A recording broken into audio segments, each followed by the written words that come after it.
খাবো না আমি গরুর মাংস, খাবো না আমি নাড়ু, সবচেয়ে বেশি খুশি হইতাম যদি আনতেন এক বোতল দারু।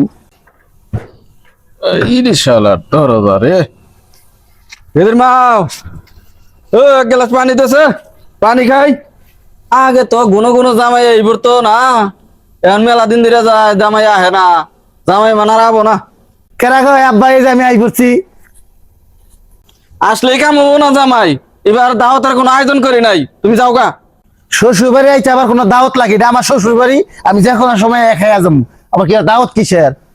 হ্যাঁ শালার জামাই বাড়ির বগলে মেয়া বিয়া দিয়া কি একটা জ্বালাই পড়ছি, বালামন্দ কিছু আনি গুন্দ শুকাইয়া পড়ে। হ্যাঁ এই শালার পোলার নিগা এই বালামন্দর আইন দেয়া খাবার পাই না, না খাইতে খাইতে আমার পেটটা জুমাই গেল একবারে। যাও যাও যাও, এবার কোনো তোমার দাওয়াত নাই, যাও যাও যাও, পরের দাওয়াত করে হেরে তোমার ডাক দিমুনি, যাও।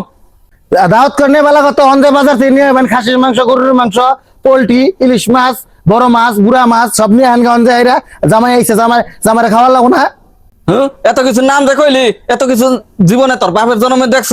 হ্যাঁ তুই তোর এত কিছু আইনা খিলার নাকবো? বাপের জন্য না খায়, শ্বশুরের জন্ম তো খামো। বাড়িতে বসে বসে খায়, করে না কোনো কামাই, শ্বশুর বাড়ি আইয়া খাইয়া যা শালা লুবি জামাই। ছি, এত বড় অপমান আমি আর কোনোদিন নেই বাইতাম না। জামাই তুমি রাগ করো না, তুমি বসো, তোমার মনে অনেক কষ্ট দিয়ে হালাইছি, তুমি বসো, আমি যাইতাছি বাজারে, নিয়ে আনতাছি গরুর মাংস, খাসির মাংস, আরো আনমু নাড়ু।